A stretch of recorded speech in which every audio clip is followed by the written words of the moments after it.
Hello, everyone. Thank you so much for joining us today for that navigating the admissions process. My name is Brianna Clark, and I'm one of the regional directors of recruitment with Western Colorado University.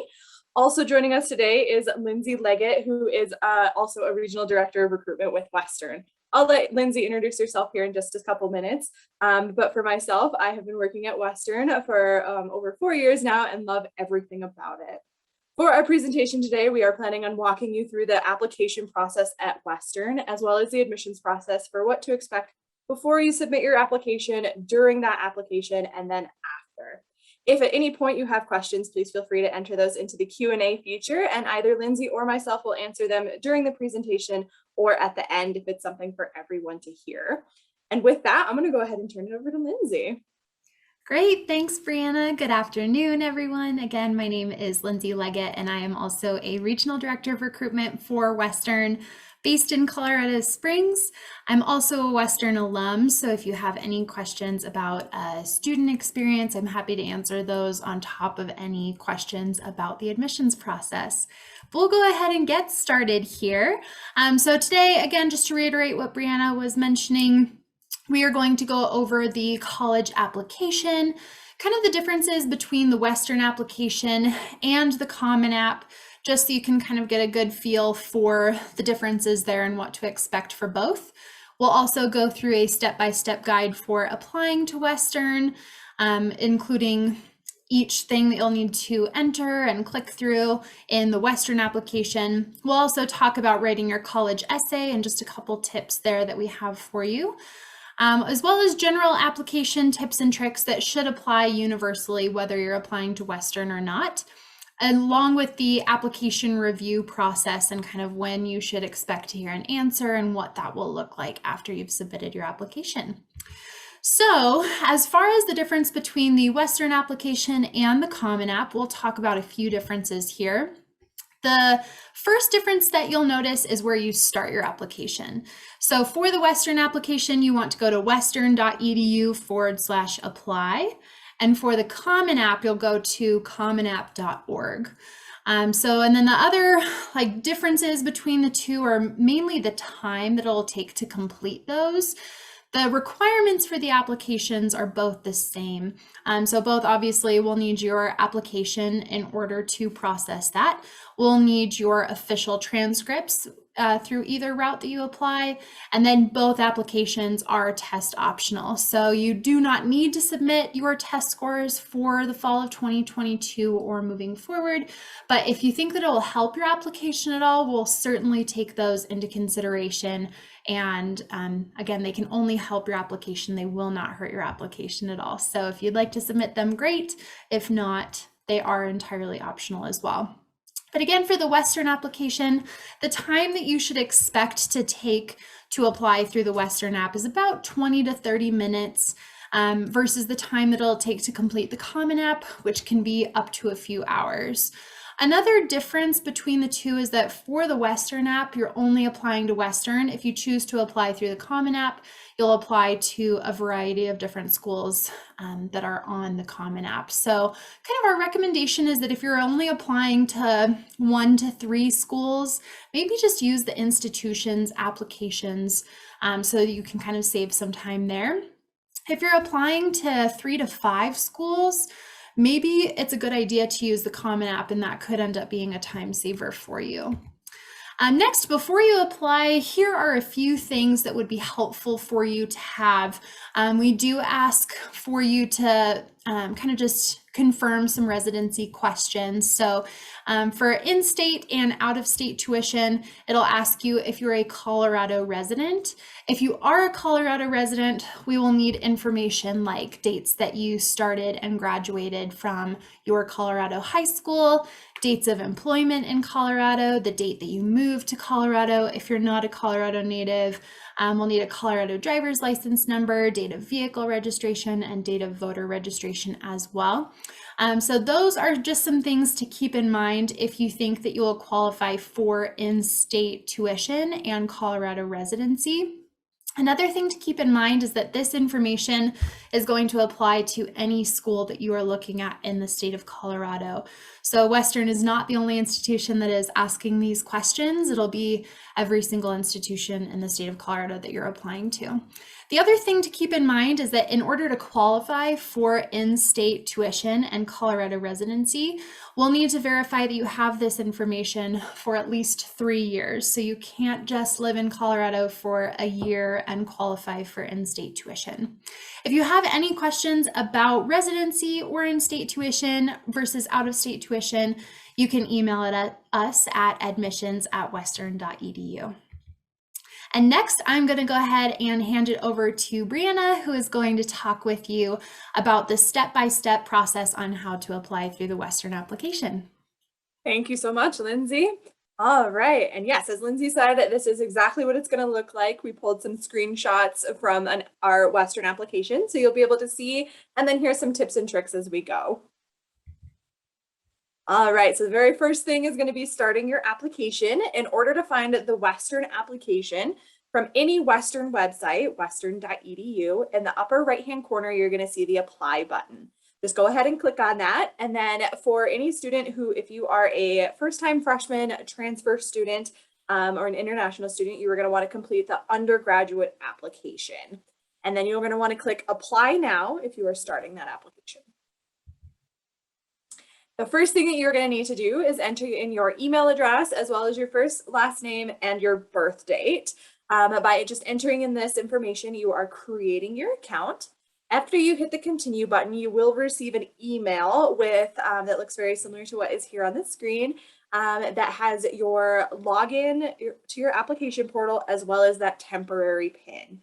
You will need to have that temporary PIN for the next page as you get ready to start the application. It should automatically populate your email as well as your account, which is your last name, your first name. And then you're going to enter in your temporary PIN, and you're also going to make sure that you type in your birth date.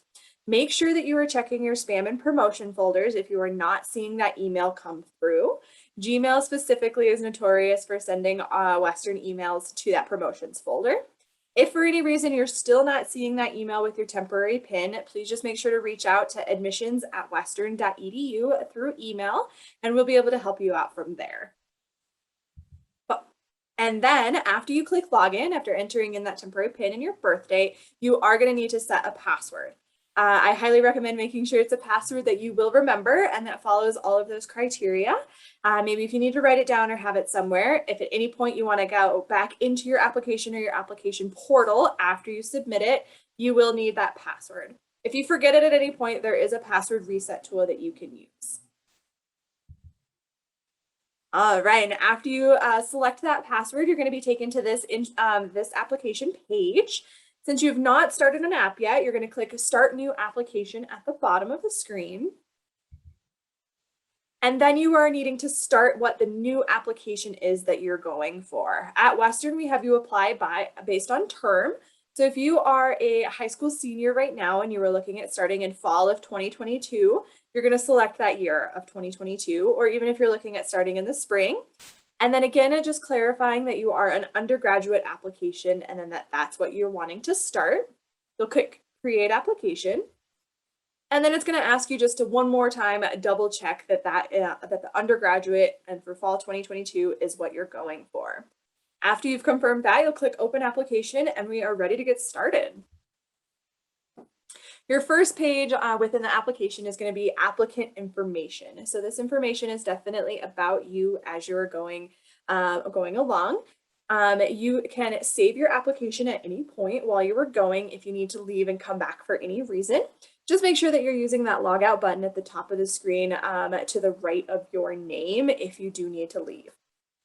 I'm going to talk a little bit more later as I have some screenshots to show you how to get back into your application portal.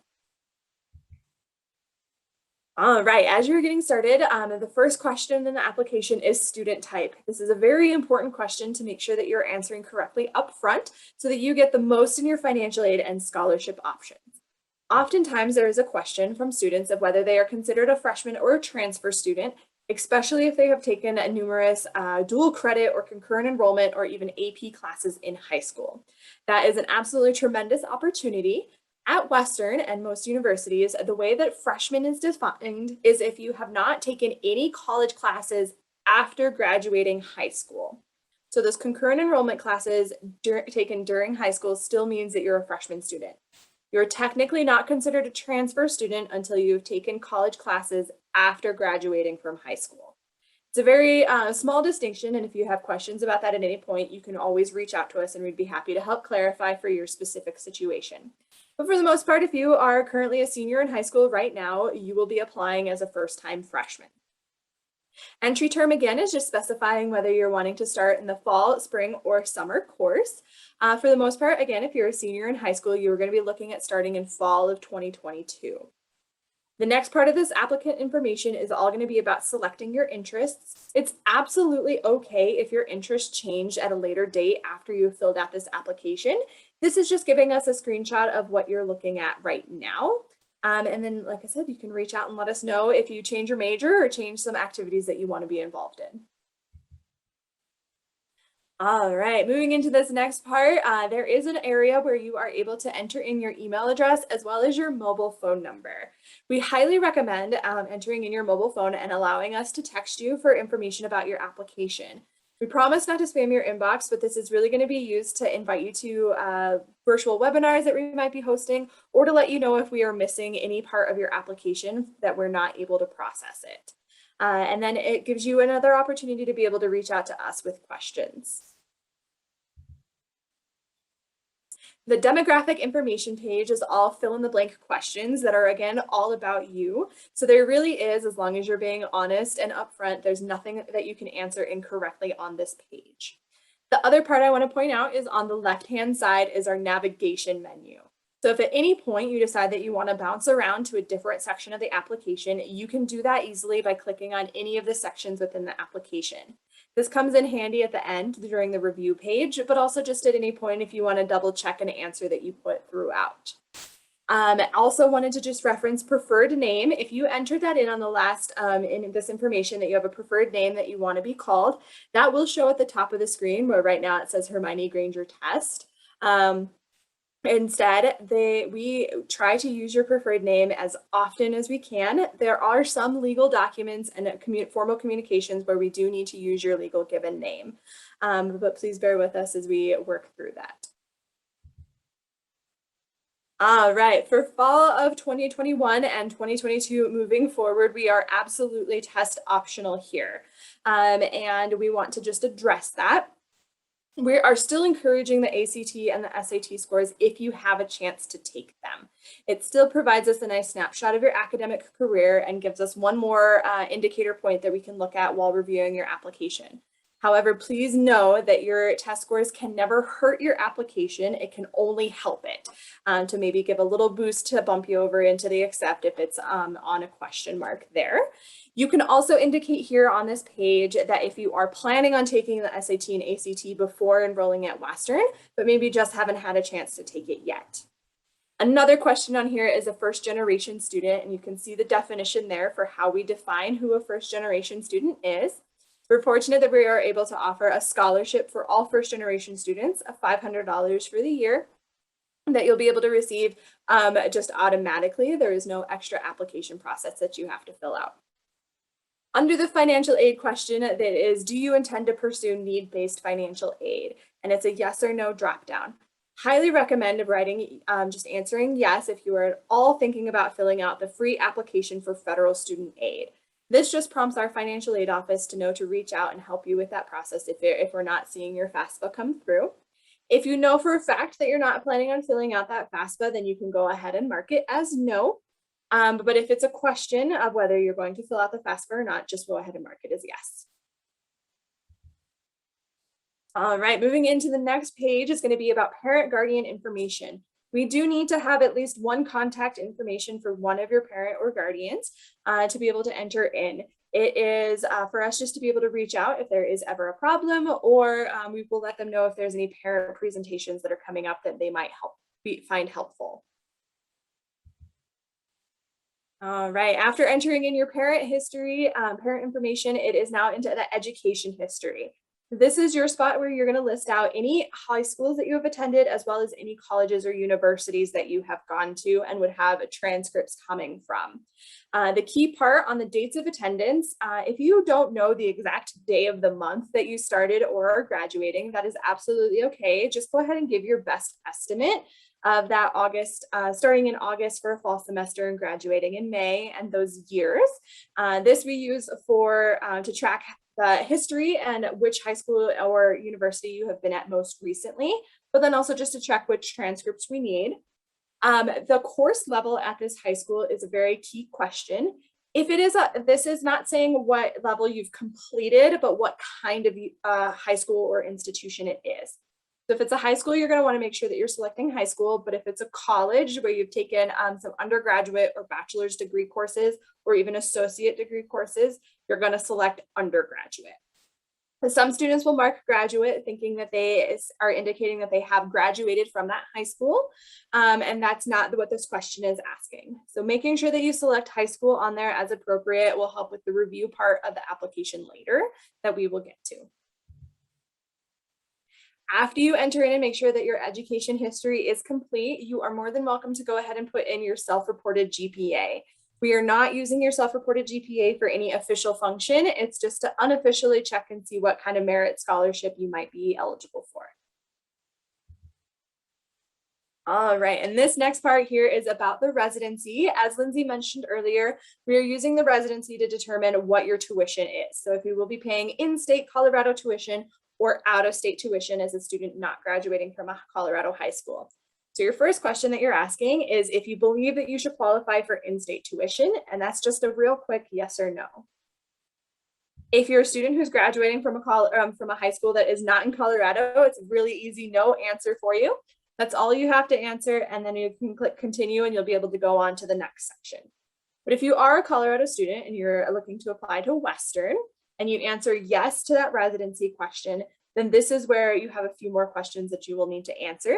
And this is where having those pieces of paper and that information that Lindsay mentioned earlier will come into play. Some of it, if it does not apply to you, it might be that we're asking for your parents' information for like how long they have been employed in Colorado or some different areas on that. So use your best judgment. And if you have questions, again, just reach out to us anytime and we're more than happy to help with that section on there. Next comes the essay. Our essay prompt for Western is why Western? So giving us a nice snapshot of why you're thinking about and why you're applying to Western. This essay is optional, but we highly recommend that you write it anyway. It's a writing sample for us to look at, but then it also gives us an idea of who you are as a student and what you would be able to bring to the table at Western. I promise that we do read through all of the essays that are sent to us, as well as all the application materials, so that we can make that best determination when reviewing your application. Lindsay is going to have some more tips and tricks specifically about writing that essay coming up here in a couple pages. But for now, you have a couple options for submitting that essay. You can either type it into the text box if you would like, or if you have it saved as a separate Word document, you can always upload the file. If you think that your GPA and your test scores and some of the other options that you've put into your application and your Why Western essay is not enough of your full story, you are also welcome to share either a personal statement or a letter of recommendation with us as well. You can upload one file on this page, and then there's a spot later on where you'll be able to attach other pages later. Excuse me about that. All right, after filling out that essay portion, you are going to come to the application certification page. This is where you're just saying that you have answered everything honestly within the last part of the application and are attesting to it by signing in your full legal name within that text box. After that application certification, you will be sent here to the review page. This review page is just looking to see if there are any errors that we have detected in your application or a section that you maybe have forgotten to fill out. As you can see here, Hermione forgot to put in what her intended area of study was, and then she also did not put in her social security number. So these are two very important pieces that Hermione needed to go back in and fix. She used the navigation window on the left-hand side to kind of navigate those through. One thing I'd like to mention on the social security number, if you are thinking that you are an in-state Colorado resident, it is very important that we have your social security number. Without your social security number in the application, we will not be able to process you for in-state resident or in-state tuition. If you are concerned about submitting your social security number through the application, it is a secure portal and no one will see that information, but we understand. Please just make sure to give the admissions office a call and let us know what that number is so that we can process you appropriately for that in-state tuition if it applies. After reviewing your application and fixing those things that are missing, you will then be taken to the review and submit page. This is one final chance to say and change anything in the application if there is something that you want to submit. But once you're satisfied, you can go ahead and click the submit application button. You will be given a message to say that you acknowledge that you're unable to make any changes directly to your application after you have submitted it. And that you are for sure ready to send it in and that it is accurate and complete. If anything changes on your application at a later date, like say that you changed your major or you've moved and have a different email address or a different address, those are things that we're able to update. You just won't be able to update it in your application portal. All right, speaking of that application portal, here it is. This is the page where you can come in to check and see what might be missing for your application. If you are a first-time freshman coming into Western, then we need to have a copy of your high school transcript, an official copy of your high school transcript sent from your high school and from your counselor to be able to review your application. If you're a transfer student, then we need, if you have 24 or less college credits, we will need your high school transcript as well as college transcripts from any college or university that you have attended. Those also need to be official transcripts in order for us to count them. On this page is also where you will be able to attach any more files that you were not able to attach in the application. So whether it's your Why Western essay, personal statement, letter of recommendation, or anything else you think that we need or want to have while reviewing your application. And then another part on this application portal is just to make sure that we have the right address for you. So verifying that your contact information is correct so that when we're reaching out to you, we are reaching out to the right person. After you've submitted your application, make sure to check your email. You should see an email that looks very similar to this that says, "Thank you for applying." Again, make sure to check your spam and promotional folders if you're not seeing it right away. And we recommend keeping this email because it has some important links for you to be able to use to go back into your application portal to check out what required materials you might still be missing. There are two different ways to be able to access your application portal at any time after you've submitted that app. The first is through one of those emails that we sent you where it has to return to your application portal, click here. The other way that you can get back into that portal is if you go to any Western website in the upper right-hand corner, click that apply button. And then instead of clicking apply now under the undergraduate application, you will go ahead and click here to log in, and that will take you to your application portal login page, which looks like this. And as you can see, since we've already submitted the application, it shows there under the list of applications that have been started and submitted. This is also a spot where you can check to see what the status of your application is, whether it's been submitted, reviewed, or if we're waiting for materials. And with that, I'm going to go ahead and turn it back over to Lindsay to help go through some other application tips and tricks. Perfect. Thanks for sharing all that info, Brianna.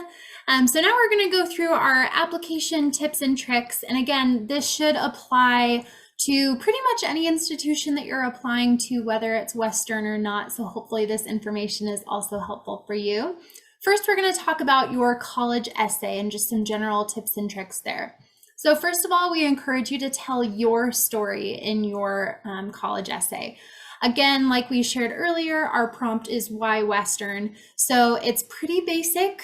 We just kind of want to know what makes you feel like Western would be a really good fit for you. We also want to know why you think you'd be a good fit on our campus. Western needs students just like you. And so if you can kind of articulate why you think Western would be a good fit and what you're most excited about being on campus for, that would be answering that prompt very well. We encourage you to proofread your essay. A second pair of eyes never hurts. Sometimes this essay is used as kind of a writing sample so we can gauge kind of English 102 readiness and other things like that as well. So proofreading is definitely a good tip / trick for your college essay. Lastly, we encourage you to save your essay and make changes for each specific institution. So if you're using one essay for every institution that you're applying to, make sure you just change the name of the institution. So say you're applying to Western, you're submitting your essay and you say, "Hi, my name is so-and-so, and I'm really excited to be applying to Hogwarts." It's a bummer when we see things like that because we are Western Colorado University. So we just want to see that you are paying attention, making sure you're changing the details for each institution that you're applying to there. Next, just for other general application tips and tricks, we encourage you to apply early, even if you can, to submit your application before Thanksgiving. We do operate off of rolling admissions, which means that we'll accept your application at any point throughout the entire school year. But if you can submit your application before Thanksgiving, that just ensures that you will have enough time to receive a decision, either being admitted or denied. And then once you've been admitted, you will be able to then apply for scholarships. At most institutions, you cannot apply for scholarships at that specific institution until you have been admitted. So that's kind of why we encourage you to apply before Thanksgiving, so you give yourself plenty of time to be able to apply for those scholarships as well. Another kind of tip is to not rule yourself out for any school. The answer is always going to be no if you don't ask. And that goes for just about anything in life, but for upper institutions. So apply. The worst that somebody can say is no, and then you can always try again next year if it's a school that you really want to get into. But don't rule yourself out. Always apply if you think you're interested. The last tip / trick that we have here is to apply to at least 3 different schools. We encourage you to apply to a reach school, which is a school that you're like, it might be a stretch for me to get in here, but I'm going to give it a shot anyways. We encourage you to apply to a safe school. This is a school you're like, okay, I know for sure I'm going to get in here. I can always fall back on this if another option that I'm hoping for doesn't work out. And then a third school just because again, why not? Don't rule yourself out for any of those schools. Then after you've submitted your application, we will kind of talk here about the application review process. Western does operate off of a holistic review process, which means that every single piece of every application is read and reviewed. And just to talk a little bit about our general admission standards, we do operate off of a mid 50% range. And kind of what that means is that 50% of the students that we accept have a GPA of a 3.12 to a 3.90. And again, just that's kind of a good range to shoot for. For SAT scores, that mid 50% range is a 1020 to a 1200. The ACT mid 50% range is a 20 to a 27. So those ranges are kind of what we consider really excellent candidates for admission if you fall within those ranges. That being said, though, 25% of the students that we accept are below that range and 25% are above. So if you're not quite in that range, that's definitely okay. Still apply, still give yourself a shot there. But we understand that a successful student at Western is much more than just a student's GPA and test scores. So that's kind of why we encourage you to also submit that essay and potentially letters of recommendation so we can get a picture of your entire application and you as a person. Next, once you've submitted your application, you can expect to receive your decision, whether you've been admitted or denied, within 2 to 4 weeks of submitting your application. So again, like Brianna mentioned, make sure you're checking your application portal. You should also get a letter in the mail and an email confirming your decision, so you can keep your eye on that as well. Next, we'll talk about how to apply to college for free. So Colorado Free App Days, if you are a student in Colorado going to a Colorado high school, you can use the Colorado Free App Days to apply to any institution in the state of Colorado for free. Those Colorado Free App Days are October 19th, 20th, and 21st this year, so make sure you're taking full advantage of those. but you do not need to wait until then to apply to Western. Our free application code for the fall of 2022 is Go Western 2022. That's all lowercase, all one word. That does only work for the Western application. So if you try to use that on the Common App, it will not work in that space, but you can definitely use that to apply to Western for free through our institutional application. Lastly, if you're interested in learning any more information about Western, we do have some more events coming up, both in person and virtual. So if you'd like to engage with us further and just learn more information about Western in general, beyond the application and admissions process, you can check out all of our events that are coming up on our recruitment events calendar, which is western.edu/recruitment events. You can sign up for events through there, get registered, make sure you're getting notifications. So make sure to check that out if you're interested in engaging with us further. And lastly, here is our contact information, both myself and Brianna. Feel free to reach out to us at any point with questions that you have. You can feel free to call or text either of those numbers or send us an email, and we're more than happy to chat with you at any point. So thank you very much for joining us. And at this point, we will open it up for questions.